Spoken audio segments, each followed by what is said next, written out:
Good. We're live. Hi, everybody. I'm here with Amy Neuman. I'm like right off. She's like, "Are you going to just say it?" My beautiful cousin. We're first cousins. Her dad is my mama's brother.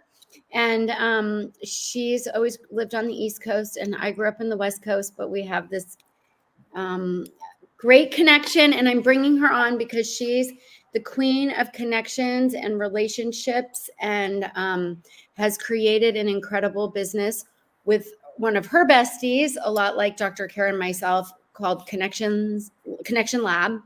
And we're going to hear all about that because June is relationship month over in my neck of the woods. We're really talking about relationships and nurturing relationships. And there's a lot of changing relationships happening in June, especially for mothers. A lot's going on. I've got a graduate this year. So it's just like one thing that we know for sure about relationships is that there's always change. 100%. Right. So welcome, Amy. Let's dig in. Can you start to like, can I just say, growing up, Amy is like a seeker of information. Amy has an Ivy League education and did all the right things, and raised three incredible humans, and took her family abroad. But she's been seeking not seeking, that's too dramatic, but pulling in, curating information. What's important? Curious. She's curious about people and how people work and this and that. And so it's ended up being this incredible business that I want you to talk about. Hillary, it is such a treat to be here. Say again? Sorry, go ahead. So what's really fun is Hill and I both have 3 kids, and my youngest and her oldest are the same age and have become really good friends as well. And relationships, this idea of relationships has always been so central to my life and so core to my lived experience in terms of when I'm really thriving and happy and feeling great, and also when I'm not. So I love that this is Relationship Month for you all in your community, and that I can be here to chat a little about what we do and why, from our perspective, what we know about relationships and why they're important, and then some kind of understandings that are helpful as we think about how to navigate our relationships, how to manage them, because it's important. Relationships are central. Yeah. I think it's just one of those things that we're not taught very much about. It's sort of just this given that like, oh, you have friends and you do this, but nobody's really taught how to nurture, how to show up, how to honor, how to process, how to forgive, and so it's a primary source of conflict in the lives of humans. Yeah. And we're not really given that many tools through our educational system, right? It's just like, and you can see there's people who are great at it and they thrive. And then you can see there's people who really struggle. Yep. And it's challenging for them. And I say the environment that we live in now is so different than, Hillary, when you and I were growing up, obviously, the way our kids are growing up. And this idea of communication and how we're able to communicate with others, naming our feelings, like understanding why it's important to be able to recognize them. When my partner, so I know that you and Kara are super good friends and became partners. And when Ashley Milliken and I were starting to develop this, we hadn't even intended, it was not this let's build a business kind of a scenario. It's as our kids were getting older, we started noticing, really, I'd say 2012 through, let's say, 2017, we were really just starting to notice this almost like a crisis in communication, a crisis in connection, kids having a really hard time communicating with one another and with adults, right? And we were like, what is that? And at the time, actually, for a big chunk of that, I was living in the Czech Republic. And so I would come home and Ashley and I would meet and go for walks. And we were having this similar experience in terms of noticing lots of people in struggle. And so when I moved back and we started trying to examine what are the causes, when you said I was a seeker, it's trying to understand what the heck is happening. Why are all these people, and it was not just adolescents, are really struggling. And then I think it was in 2019, I found the Cigna loneliness survey, and it started to kind of put together, kind of reveal this loneliness epidemic, really, and the relationship that loneliness has to the things that we see, anxiety and depression and all the things, right? And then we were trying to figure out what that was about. And it was a really frustrating exercise because there are lots of potential causes that are creating that kind of crisis of disconnection. But then when we switched the inquiry around, this idea of seeking, and we started to consider, as opposed to what are the forces that are leading to disconnection, what are the things that lead to connection? Like, what are the things that we can learn that will help us to better connect with the people in our lives? And as soon as we switched that inquiry around, it was like this wealth of information that was really accessible. It's not rocket science, but as kind of former educators, we put our education hats on and started to kind of curate, if you will, a program or a curriculum. And we're wondering if teenagers at the time, we're wondering if they would be interested to learn these things. And so we just ran an experiment, basically. We ran a class for six kids, high school kids. And it was a week-long class, and it was an intensive, so it was kind of 9 to 3. And in addition to content area, we were playing games, and we were cooking together and eating together and doing things that people do when they're actually connecting. And throughout the course of the week, Ashley and I were like, you know what? This is interesting because these kids are into it. Like, they're not only into like making dumplings, they're actually into learning about things like their strengths, things like trust, things like how do you listen and why is that important? Anyhow, we ran it and it was fun and kind of, we did it. And then all of a sudden we started getting calls and emails from, friends of the kids who have been in it, or parents or teachers, like, hey, would you come and talk to our class about this? And it was weird, very unexpected. And then the football coach, the local football coach, reached out to us and said, I heard about what you all have done, and I'm wondering if you would run a program for my football team. At which point, Ashley and I were going, well, we should probably name this. You should probably write a little descriptor about whatever this thing is. And so we met with him, and knowing it was a football team, we said, we can certainly run a series of workshops through the lens of leadership if you want. We can, your team, we can do it that way. And he said, absolutely not. And then I'll never forget it. He said, my guys, they are great. And they don't know how to talk to each other. They don't know how to talk to adults. They don't understand their value or that of anybody else. He's like, I don't want a leadership program. And then he pointed to our little one-pager and said, I want them to learn how to connect with one another.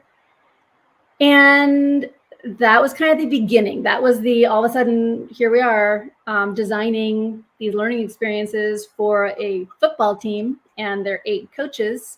And a little fun fact is that we ran it for them from 7:30 in the morning until 9 o'clock in the morning during preseason before double sessions. So, I really was skeptical about how that was going to go, but it was great.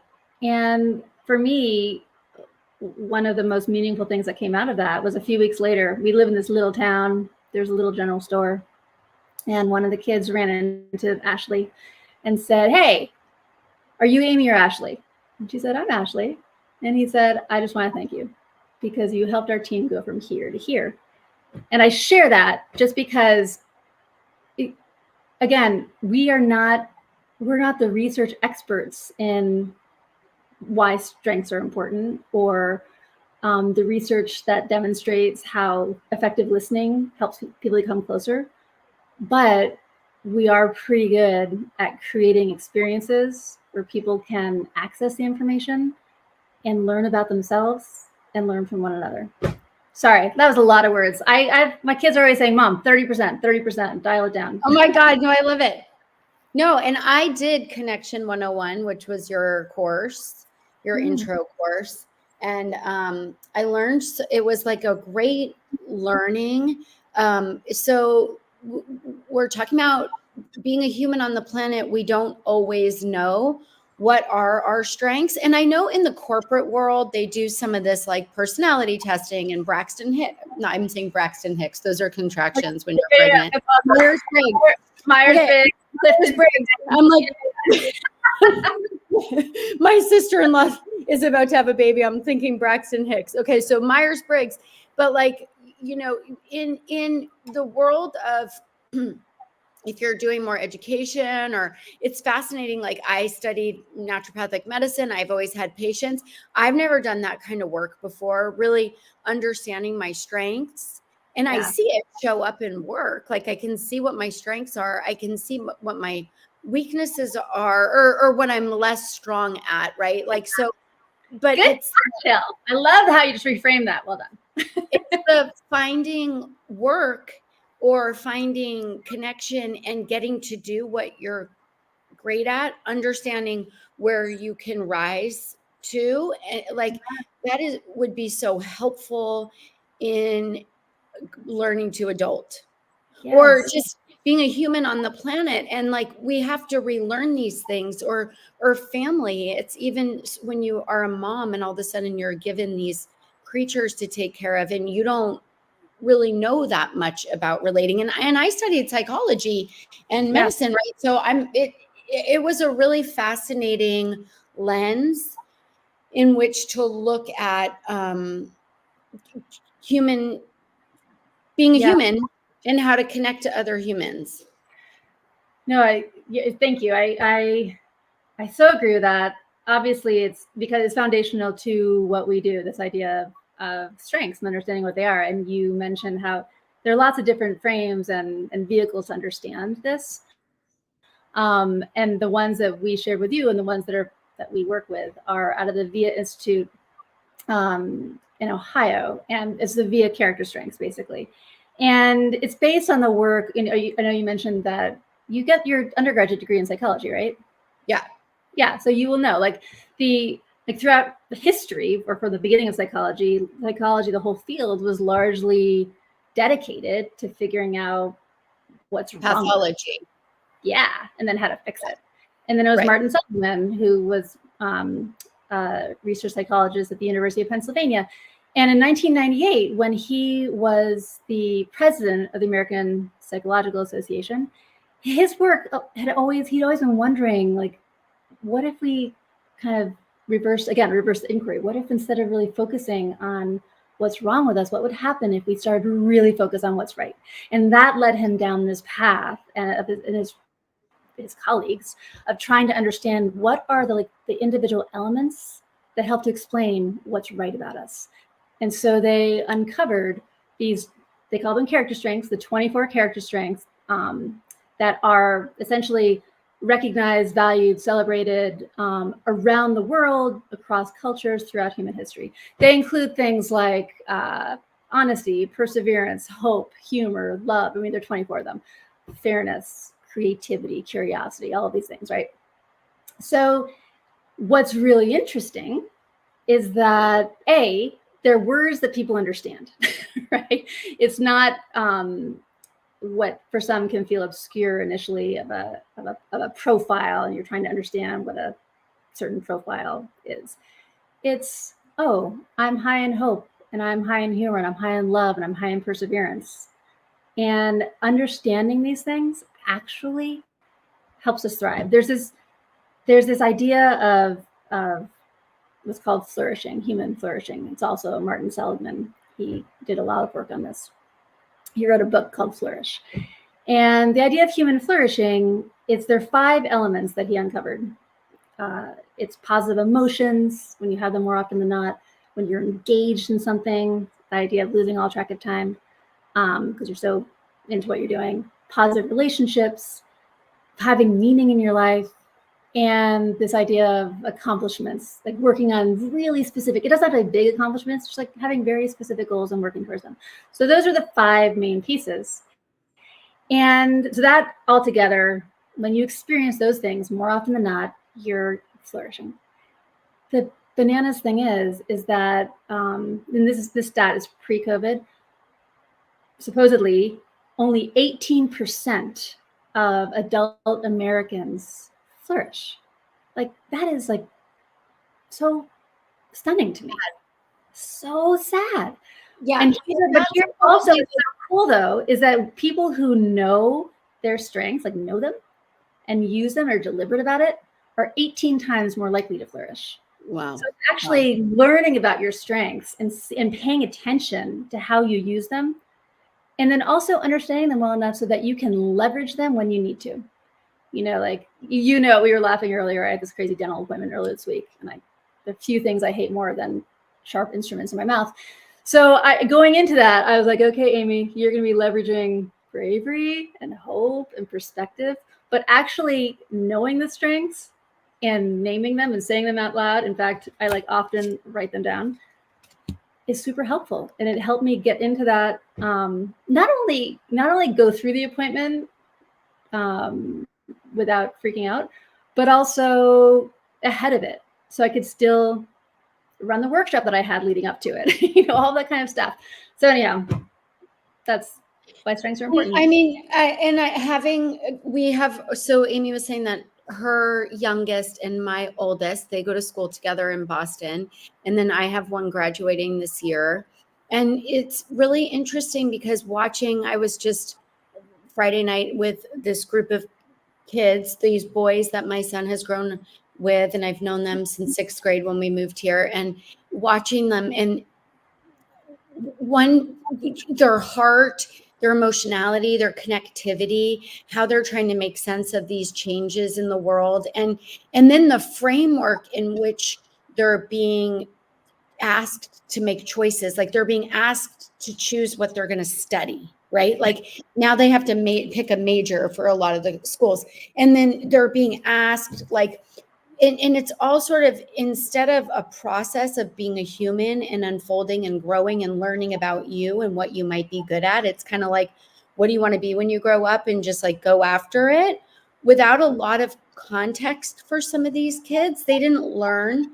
Some of them were in leadership and might have had some exposure to some of this context, but this is really missing in how to be an adult curriculum. And I feel like it really affects us women at midlife because we're trying to redefine our relationship to our family, our relationship to our work. Like many of us get really impassioned about our work in our 40s and 50s. Some of us don't. And then there's a big gap for those of us that might not know what our passion is, and all of a sudden our purpose walks out the door and they're doing their life. So it just feels like missing these rites of passage about how to be in relationship with ourselves, in relationship with the greater world, connecting with people. It just feels like there's a big gap. Oh my gosh, a huge gap. And having, I am one of, what you're describing. My youngest is now in college, and that reimagining, redefining who I am, that process, my goodness, lots of thoughts and feelings, right? And I do think that there's more language out there. There are more people talking about these ideas. You can listen to lots of podcasts, Kelly Corrigan, or people where you can listen to these ideas, and it helps to give a little guidance.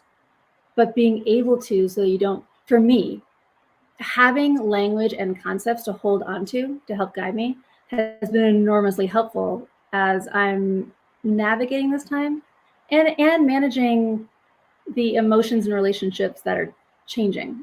on a dime, right? I do find that having these understandings, being like the knowledge of strengths for me has been really, really helpful, because when I find myself going down a like an emotional experiencing a storm, I can get into that meta, like, okay, what do you need to draw from right now, just to help you recenter yourself, right?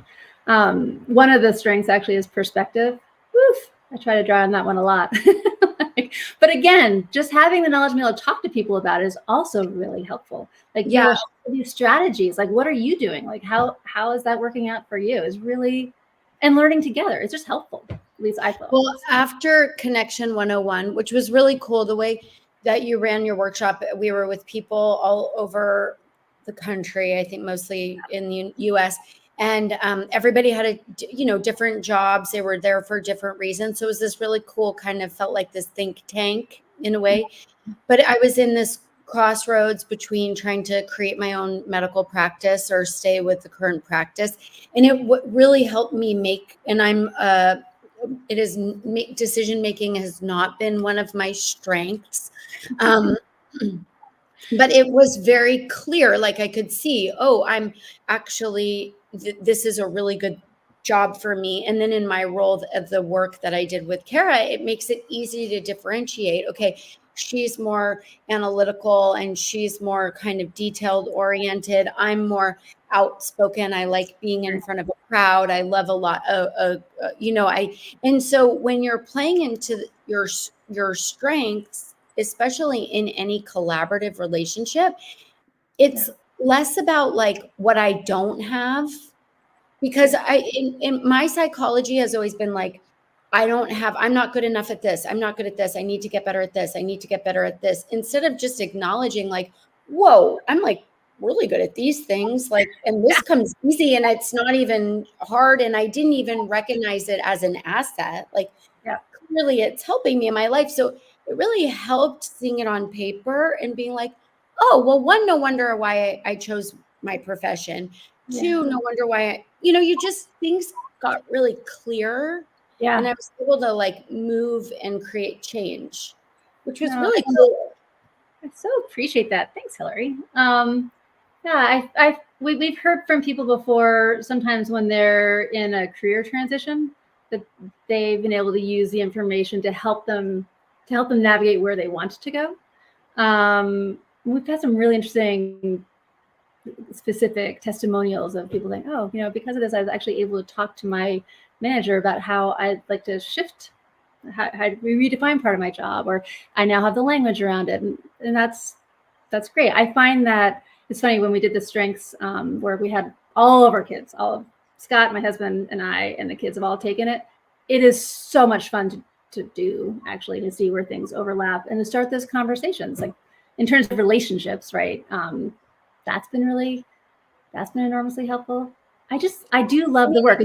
Sorry, go ahead. Yeah. Yeah. And like if couples or families were doing this sort of together, and because in a family, we each have 3 kids. It's such a blessing, but like you just start to see everybody's so different. I mean, you can stick the same DNA together and it just shows up in such different ways. And like people relate to each other differently. And what I love about positive psychology and this kind of work is that you're looking at like everybody's the benefit that people are bringing into the world, the good things that they have just inherently, like it's just that word we keep saying, it's strength, but it's like it's the thing you don't have to work for. It's the who you are. Some of it's been taught as values, but some of it is just who you are as like your spirit soul on the planet. Well, totally. And that's what they talk about, how the top strengths, they're 24, right? So the top ones are very much like reflected in your personality. They're the ones that just are how you come. And earlier, when you said something about your weaknesses, and then you quickly corrected yourself and you said, your lower strengths, right? It's this acknowledgement that we have all of them. And when you're referring to like leaning into your strengths, for this idea of really like your secret sauce, is like knowing that. And also, I think it's really helpful to know that those strengths that are maybe the ones you're not using as often, that you have the capacity. You can start to identify times when you have used them. And therefore, when there are times when you need to, you can.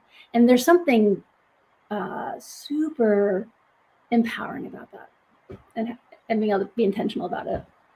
Yeah. And it also like makes it so, I mean, there's so much focus right now in the world on trauma and like traumas that shift our personality and healing from trauma. And I think it's obviously a brilliant addition into just this work of being a human on the planet. But there is something about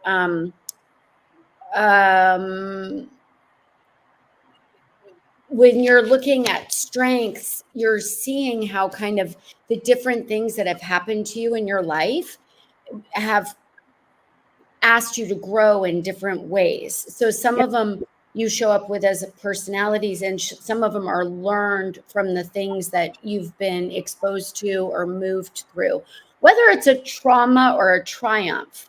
Like Sure. it develops a part of your personality that you can then use in the way you relate to the world.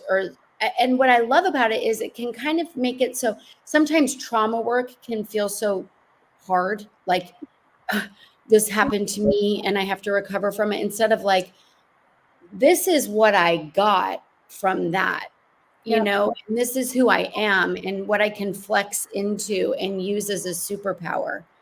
And so 100% yes. I would also offer up, and I just want to be really clear that we are not therapists, we're not counselors, and this work can totally support and work in concert with when people are going through trauma, right? Like it's a very so I just want to kind of reinforce. Yeah, but it's I mean, any kind of work where we're processing our past, or we're trying, we're always trying to feel better in our current life and in our future life, right? And the thing about understanding your character traits as it relates in relationships as well, or when you can have these conversations with people who you love or people who you work with, like Kara understanding she understands part of my personality, but even seeing what I'm not as good at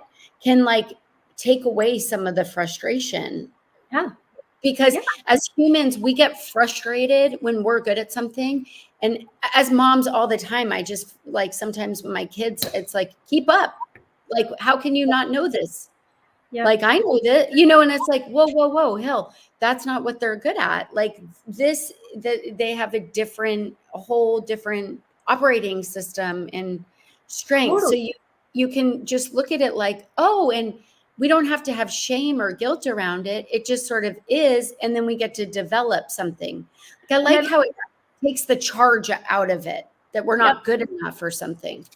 And I love how you're holding both things, like the duality of this natural, these things we're good at, but then also this idea that we can develop things we can move into and get better at. And one thing I really appreciate about the whole strengths language is this idea that strengths, they part of them are just who we are. They can also help us to develop talents. They can help us to learn new skills. They can help us to identify and live our values. Like to strengthen our relationships, whatever it is, they're like these little tools that if we become familiar with them, they can just help us to basically lead the life that we want to live.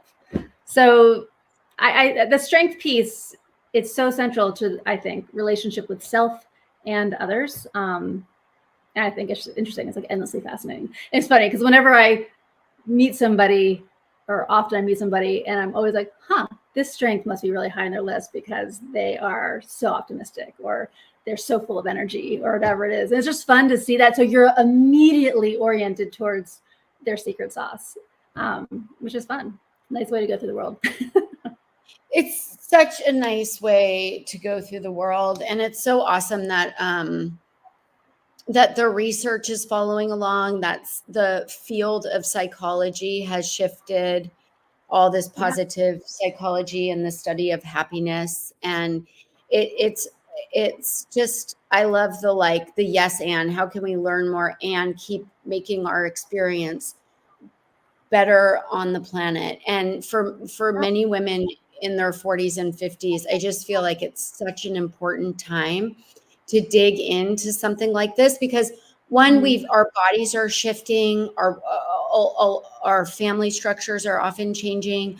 A lot of the things that we used to be able to count on aren't quite as easy. It doesn't and our entire identity, right, is shifting. Like how we feel, what we're actually experiencing in our physical body, in our brains, it can feel so unsettling and uncertain when that's happening.